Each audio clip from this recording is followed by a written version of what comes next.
Hi, my name is Kelly. I am the owner of the Sewing Circle. I have been sewing professionally for 30 years and teaching for 15. I earned a diploma in fashion design and tailoring. I am making these videos to help students learn garment construction and techniques to make their sewing look more professional. In this video, I go over how to construct a pair of jean shorts. You can also use it to make any other pant style. Enjoy. These are the pattern pieces you will need to cut in order to make a pair of jean shorts. So starting at the back, you will need to cut 2. At the front, make sure you add your fly extension. This is a pair of shorts with a slant pocket. Your pocket yoke, that will go behind that slash for the pocket. Your pocket lining or pocket facing. Then you have your fly shield, your back pockets. I had to piece together belt loops, so that's why my belt loops are 4 different pieces there, or rather 8 different pieces, and then a waistband. Your next step after this will be to interface your fly extension, your fly shield, and your waistband. These are my interfaced pieces that I will need to make my jean shorts. So my waistband is interfaced, my fly extension is interfaced on both sides, my slant pocket opening is interfaced, and my fly extension, I interface that as well because this is actually not jean, it's a little bit thinner. And so that is also interfaced. The next step will be to mark all my pattern pieces with my notches, both single and double, and my stitching line for my center front zipper. I am not putting a dart on this pattern, so I am ignoring that.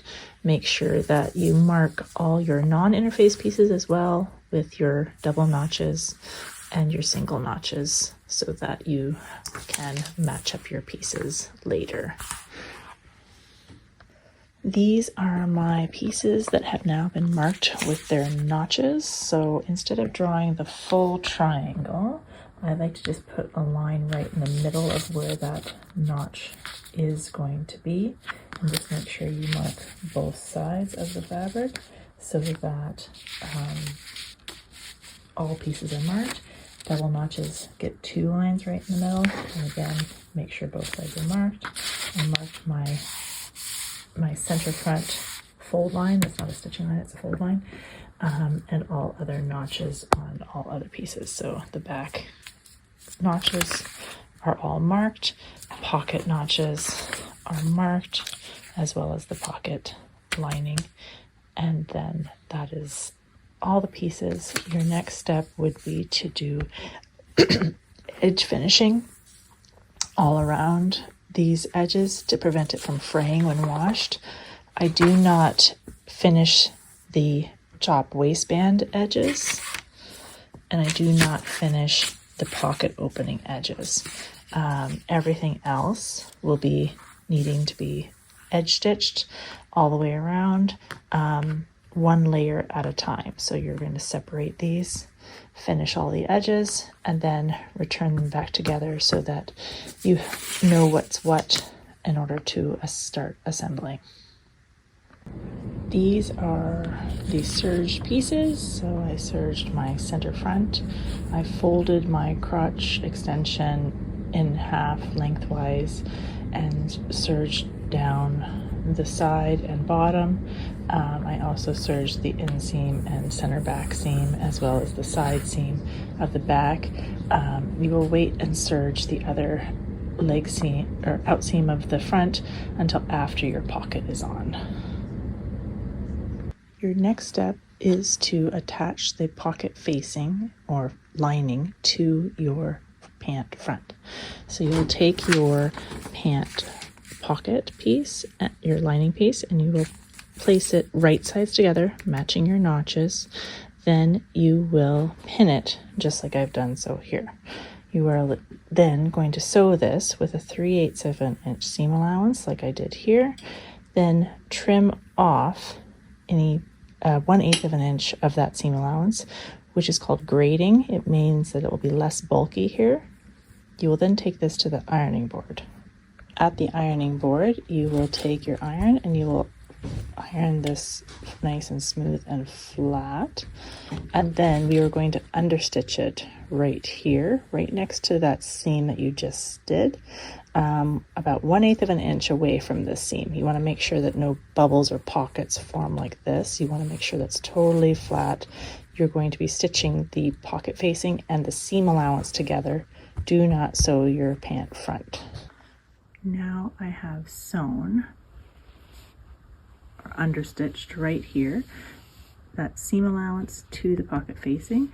I am going to turn this to the inside and iron it one more time so that this edge where my pocket facing and my pant meet, I just have a tiny bit of that pant front, that leg, sticking out on this side, and everything should line up here. So the top edge should line up nicely with the top edge of the pant, and the side of the pocket facing should also line up with the side of the pant when both of these are in place.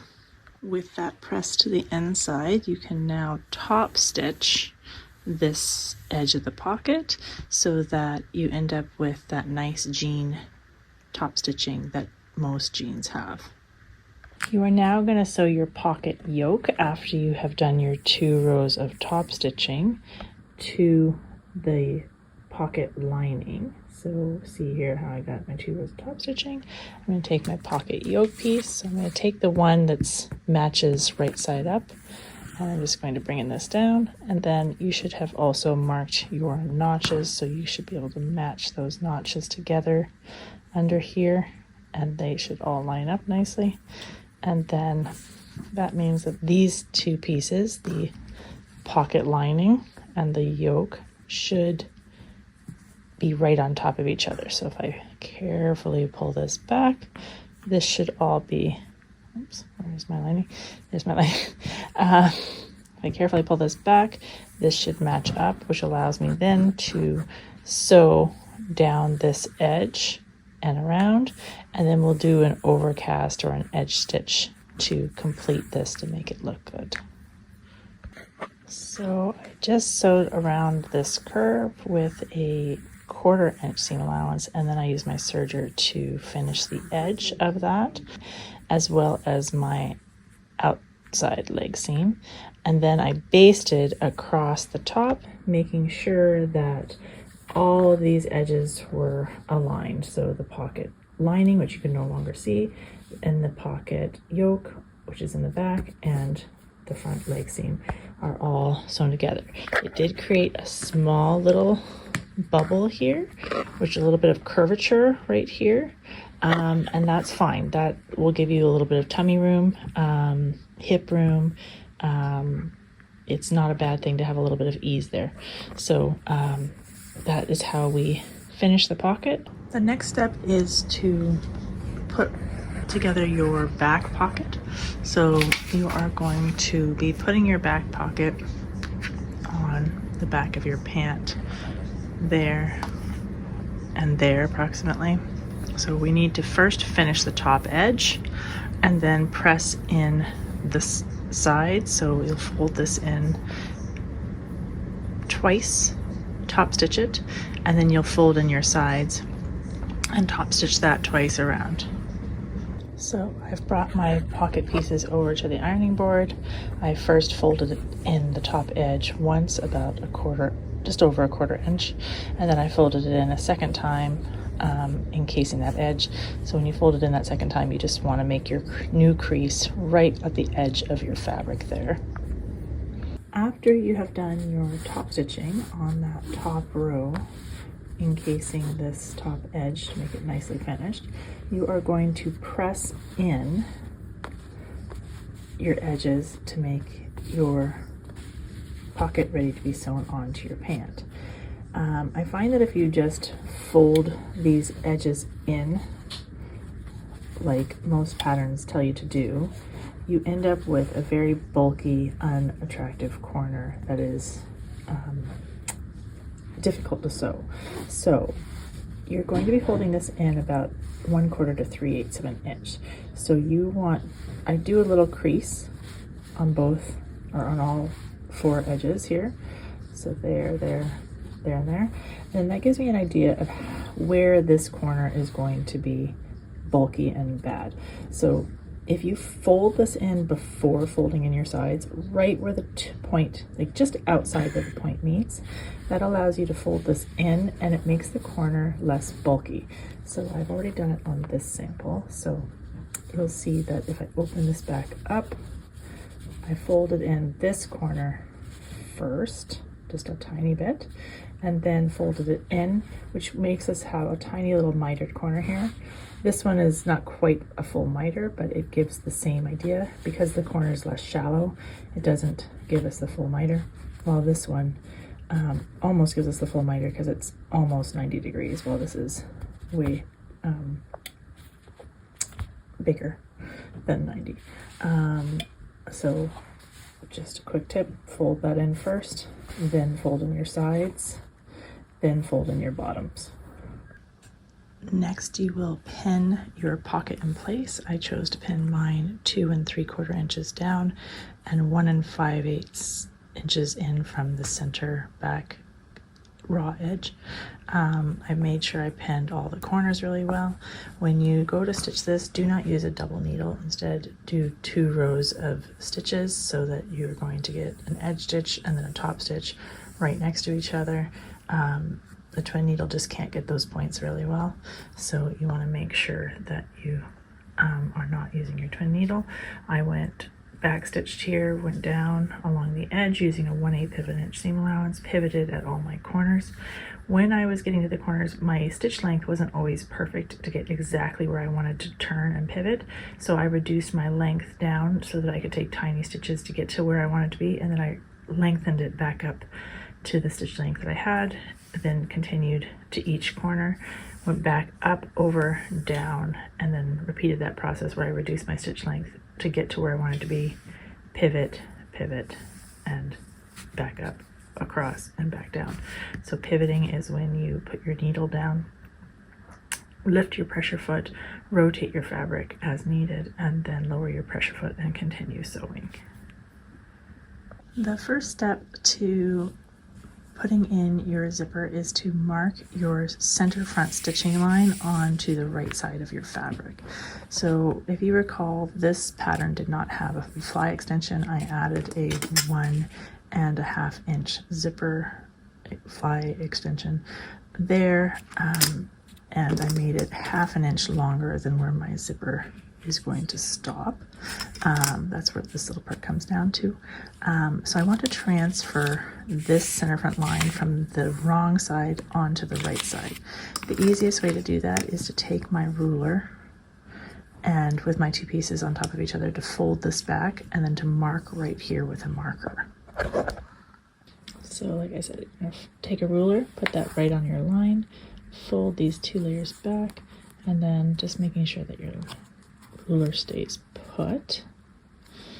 You are going to take your marker and draw right on the edge of that ruler and fabric. And if you're pushing right on the crease of the ruler and the table, then it should mark both sides nice and evenly so that you have it all marked. Your next step is to put a crease into that center front area, but not exactly on your center front line. We want to bump out our crease 1/8 of an inch towards the center of the pant, and then that will give us an extra 1/8 of an inch here and here to overlap and make sure that our zipper teeth do not show. After you have made your creases for your zipper placement, you need to decide which side you are going to open the zipper from. So I have decided that I am going to use a handed zipper opening, which means that my underlap will be on the right side and my overlap will be on the left side. So that means that my zipper shield I don't need that on this right side. So I cut that off with about a half-inch seam allowance left, so that when I fold this in, I can then place my zipper shield, zipper extension behind it like so, and then our zipper will sandwich in between. Now my zipper is much longer than I need, but I do want the top of this to be at the top of my pant, and then I'll pin this down here so that I know to stop, because I don't want to go past basically where this part is on or would have been on that side. So my shield is about the same length as that. So I know that when sorry, my iron's turning itself off. I know that when I get to that bottom part of the zipper extension here, that I need to stop and do a back stitch, and then this extra bit of zipper would be trimmed off. So I could either move this zipper stop up, I could do a thread zipper stop, or I can even sew a little fabric tab at the bottom here. It's really up to you. So I'm going to pin this in place, and then we will sew it right on the edge there. So basically and you'll notice that when I press this and put a crease in it, my top is 1/8, but I taper down to nothing down here at the bottom, because I do need to use the seam allowance at the bottom so it matches up when I go to sew the curve. Okay, so I basted my zipper onto my extension. I did a little, like one back stitch, just so that it stayed put. It didn't come out while I'm preparing this. So again, I'm lining up my top edges there, and then I will pin this in place so that I can sew down. Now again, I want that fold right next to the teeth as I sew down this zipper from the top to the bottom.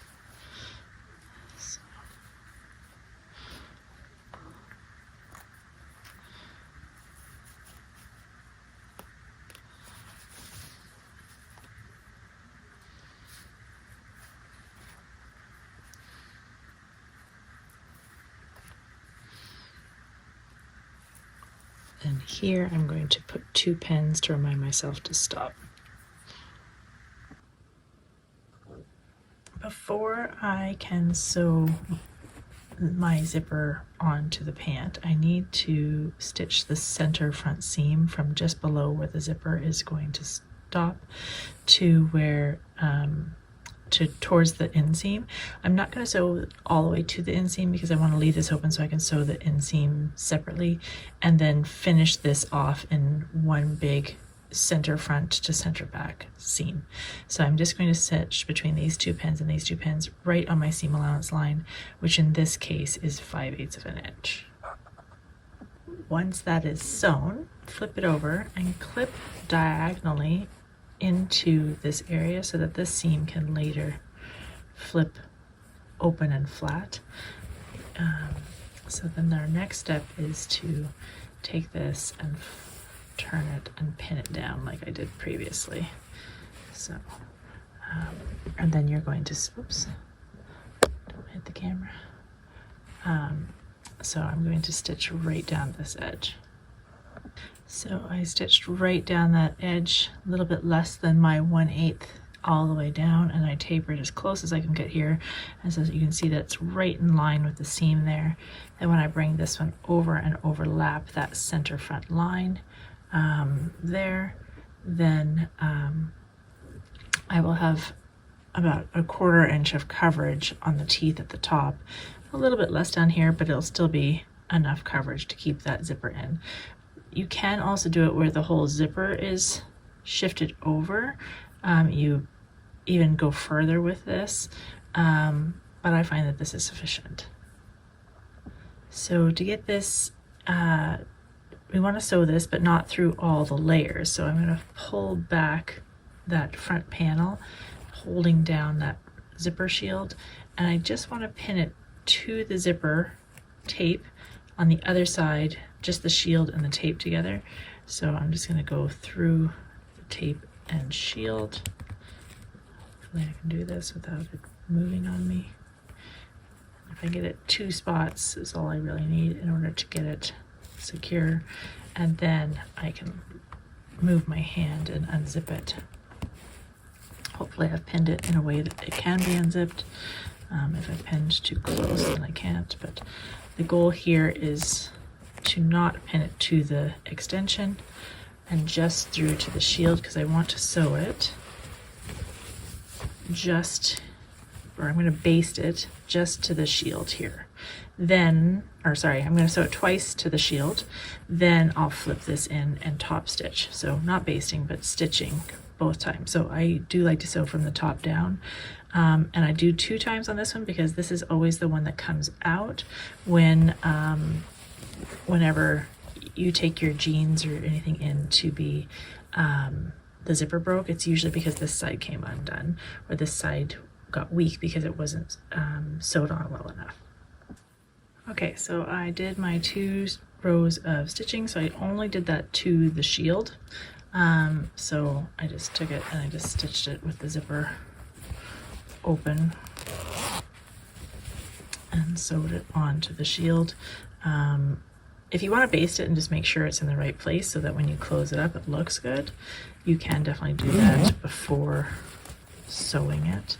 And like I said, you want that center front line to be on top of the center front line, so that way you end up with a little bit of coverage here so that when it's all closed up you don't see the edges, like the zipper teeth there. The next step after we've done those 2 layers or 2 rows of top stitching on the, or 2 rows of stitching on your zipper, is to do our top stitching on the front. Now we have, like I mentioned, 1.5 inches plus now 1/8 of an inch of shield allowance to sew down. So anywhere from 1.25 inches to 1 3/8 inches. If I sew down here and then curve in, you just want to make sure you curve in so you actually do hit the curve of the shield here. You do not want to catch this part of the extension yet, so we'll tack that down at the end, but we only want the shield and the front of the pant sewn together. So you'll pin those together. I like to mark it, that way I know that I'm going to catch the shield all the way down and my curve is going to look pretty. My goal is to get to right to the bottom of the zipper here, so from here down right to the bottom there, and then I'll do that tack later.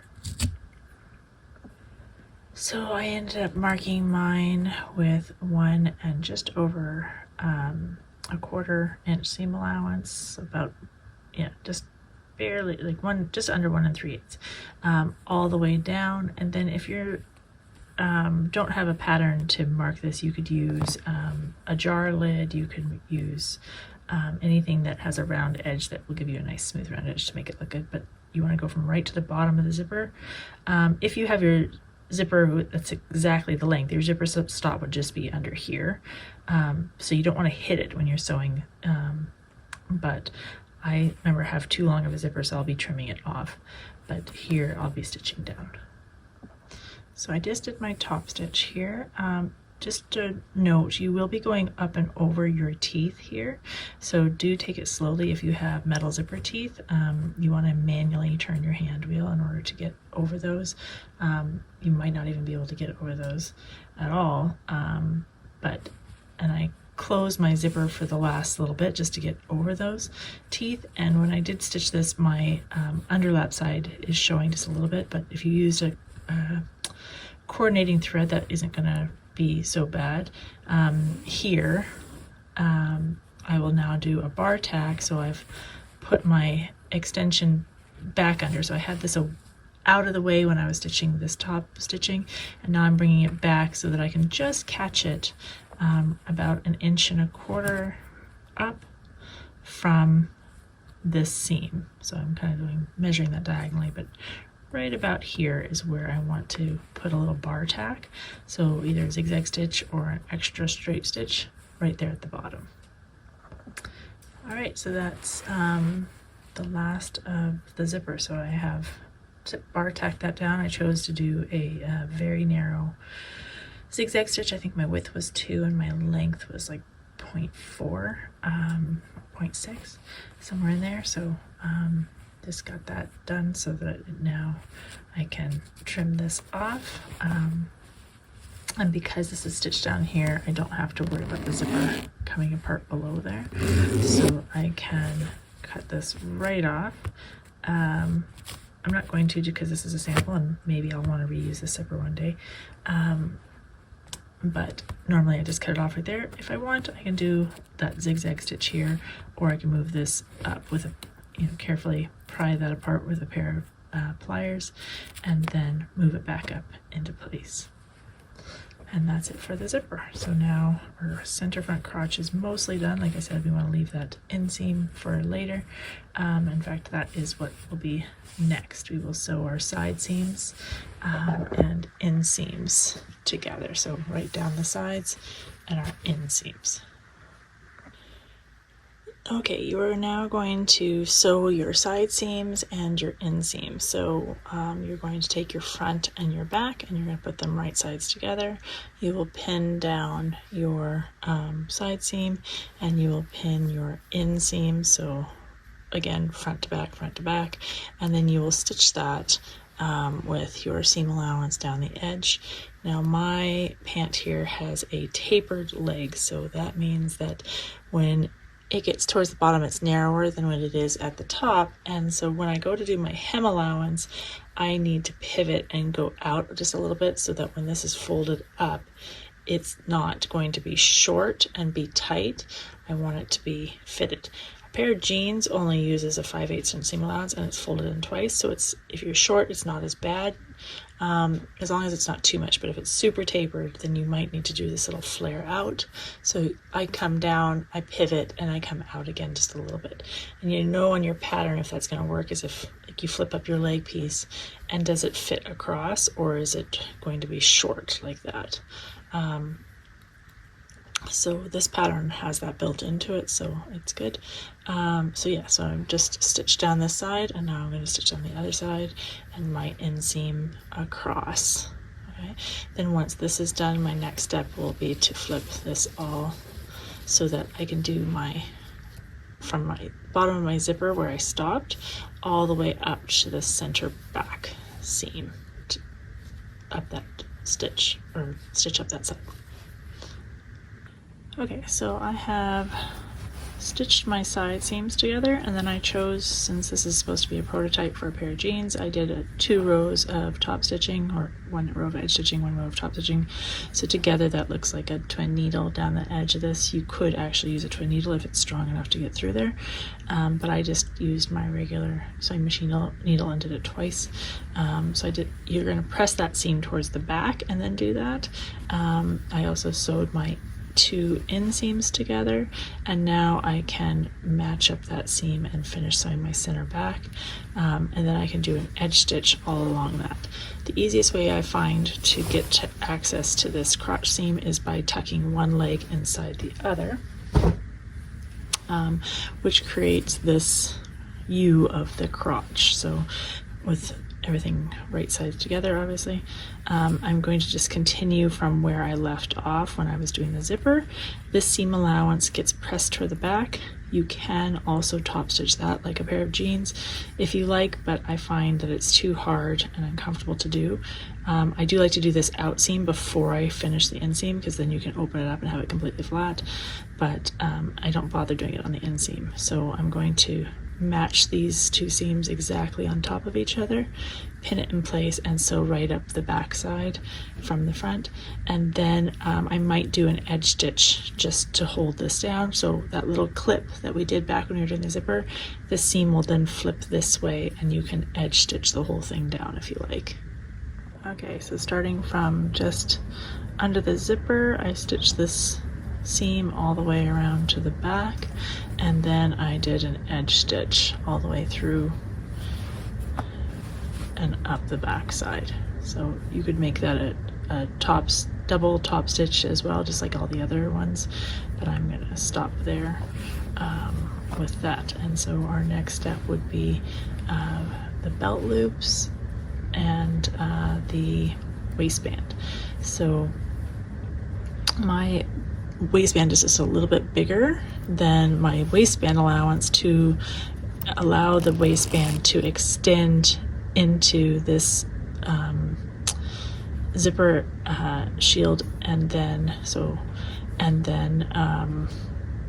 have enough seam allowance to finish off the ends here and here. So you should have half an inch extra, plus this whole circumference, plus this little bit.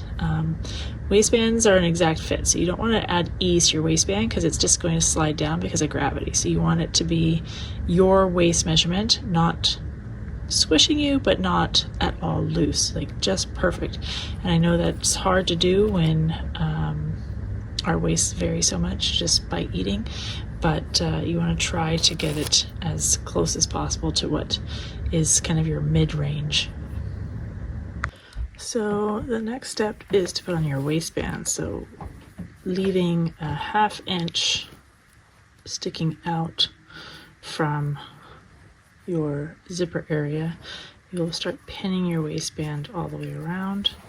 And normally you would have side seam marks that you would match your waistband to, and center back marks that you would match it to,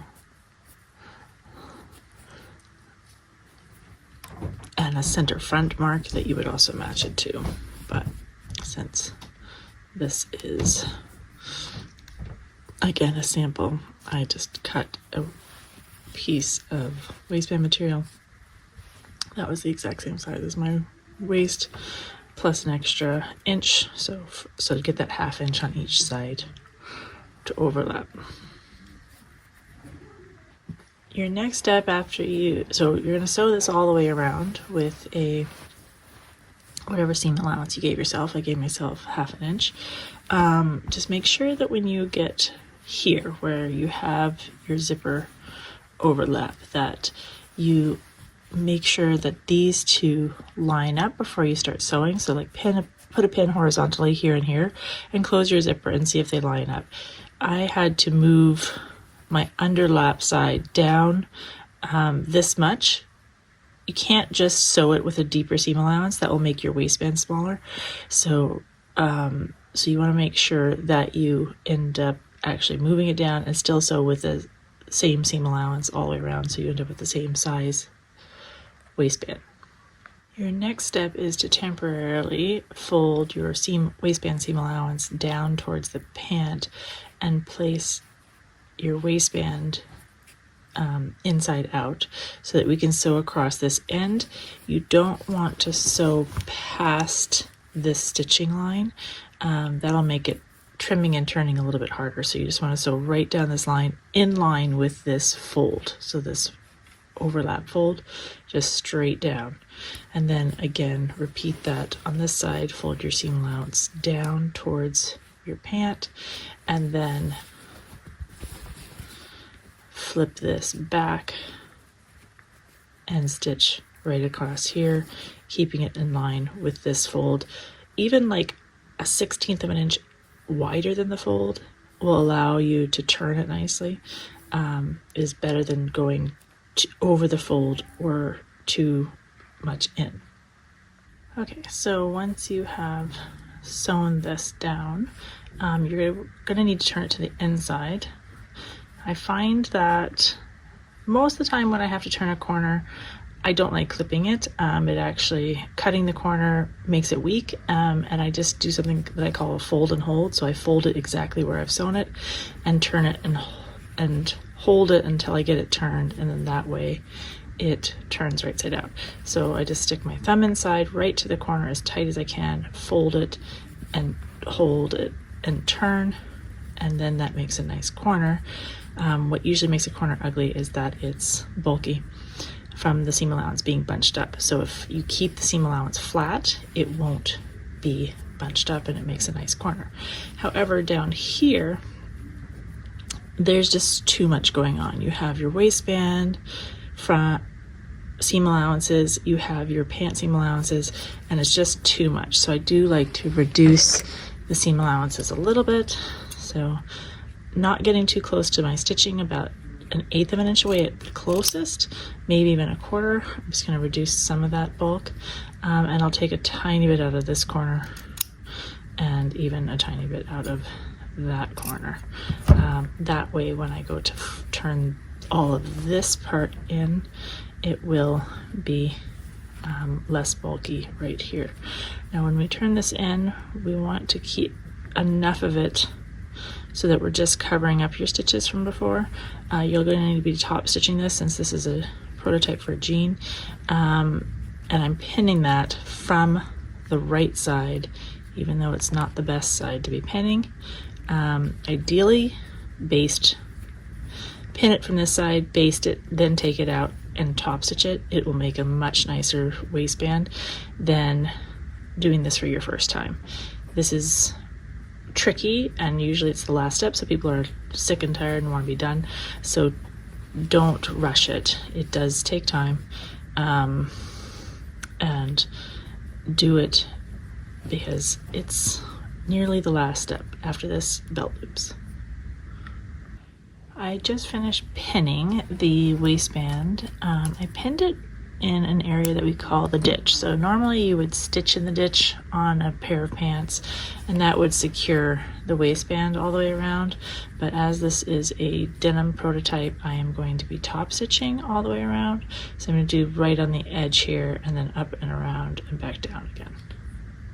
All right, this is my finished waistband. So I did a row of top stitching on the bottom all the way around, and then finished back where I started. So next would be belt loops and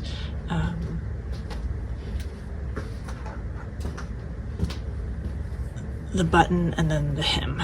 So I'm going to take my belt loops and I'm going to press them in half like this, making a crease down the middle, and then I'm going to refold to the crease and fold it one more time, and then I'm going to sew down both sides. So remember, when you're pressing to a little bit of steam, then give it some time to dry, and then you should have a nice crisp crease. This is our finished belt loop, or making our belt loop. So I just started by feeding one into the machine and just sewing right down the edge, and I just kept feeding one after the other. Often belt loops are small and fiddly and bulky, so they're hard to get into the machine. If you just feed one after the other and don't even give it like much space at all, your foot doesn't have the problem of going up and down and creating problems. When you get around to the other side, give yourself a little bit of a loop when you feed it back to the machine, and then you can pull that loop to get that one started, and then again it's just easy to feed them in one after the other. You're then going to cut them apart and put them in place. You want, mine width seems to be a little bit wonky on some of these, but I had very little fabric left for this sample, so it is what it is for this. I think I like the ones that are cut 1 7/8 wide a little better than I like the ones that were 2 inches wide. I think the 2-inch wide strip was just a little bit too chunky for the belt loops for me, for my preference. Anyway, then this is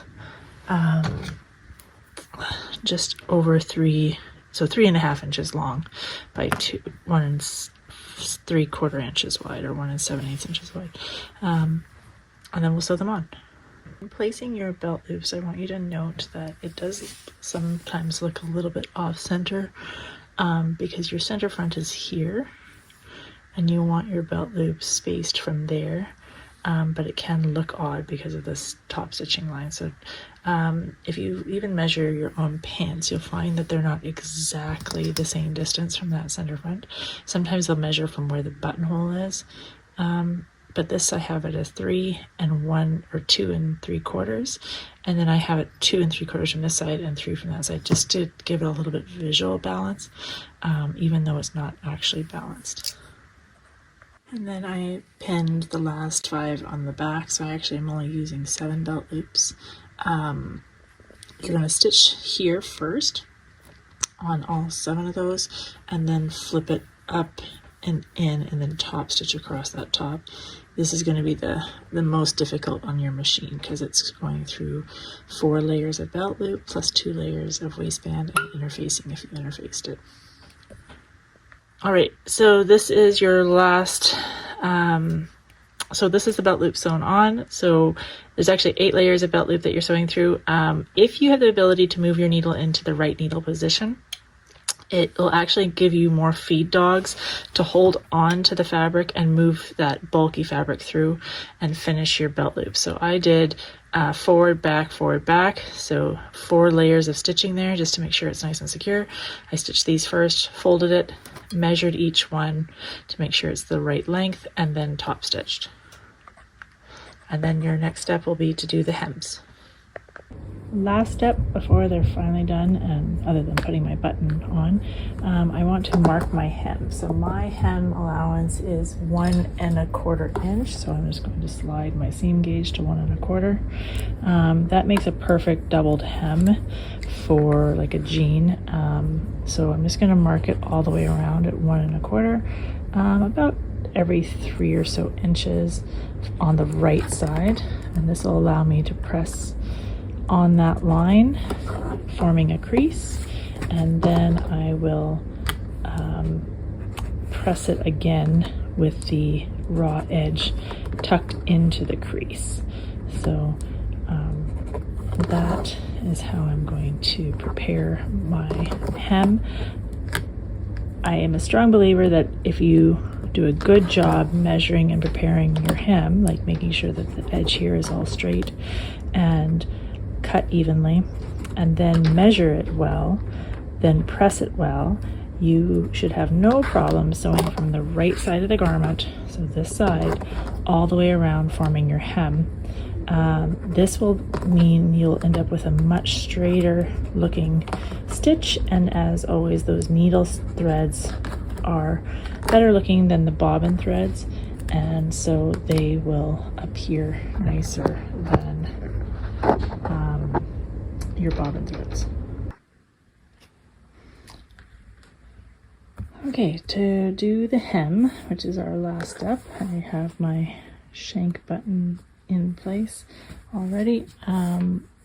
You will carefully measure up. I'm going to do 1 1/4 inch because that is a good seam allowance to do a double fold hem, which will then give me a 1/2 inch stitching line because I'll have a 5/8 inch hem allowance on the inside.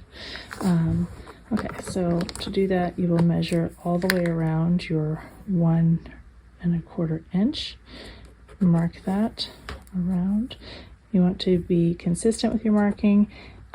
You should have a clean cut edge right down here so that it's easy to mark from and be consistent. And then you will, after you're done marking that all the way around, you'll take this to the iron and press that on your line, forming a crease. And then once you have your first crease in place, you will open this up and take your cut edge and tuck it into that crease, and then tuck everything to the inside, forming your double hem. If you are very careful with your measurements and very careful with your ironing, you should be able to sew this whole hem from the right side, which is ideal for 2 reasons. One, it allows you to get a straighter stitching line. You won't be tempted to use this as your stitching line gauge. You'll be using the gauge on the sewing machine, and the line, you will line up this edge with that line, and you will sew with a 1/2 inch seam allowance, and you should catch every bit of it because you meticulously measured this and made a 5/8 inch hem allowance. The other reason why you want to go ahead and use or sew this from the right side, is that your needle thread always looks better than your bobbin thread. So your bobbin thread sits a little bit on the fabric while your needle thread makes individual stitches into the fabric, and so it always looks a little better than your bobbin thread. To put grommets in the jeans, we're going to do this. I'm going to do mine at the bottom of the pocket here. I'm going to have a wood block and a hole punch, so I'm going to put that where I want my grommet to be, and then I'm going to hammer a hole in this, and I'm turning my hole punch a quarter turn every time I hit.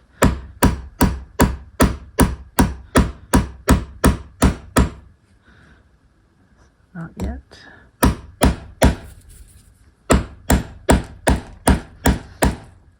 There, I felt that go through. And then I'm going to put my rivet on. Put that through the hole. And I'm going to use this little holder to hold the rivet in place. You don't want to do this on like a laminate floor or anything that has any spring to it. You want to make sure you're on a nice solid surface. I have a workbench underneath my cutting table, so I know it's nice and solid. You're going to pop on the other half of your rivet, and then this has a little concave end, and you're just going to, again, just tap gently and rotate.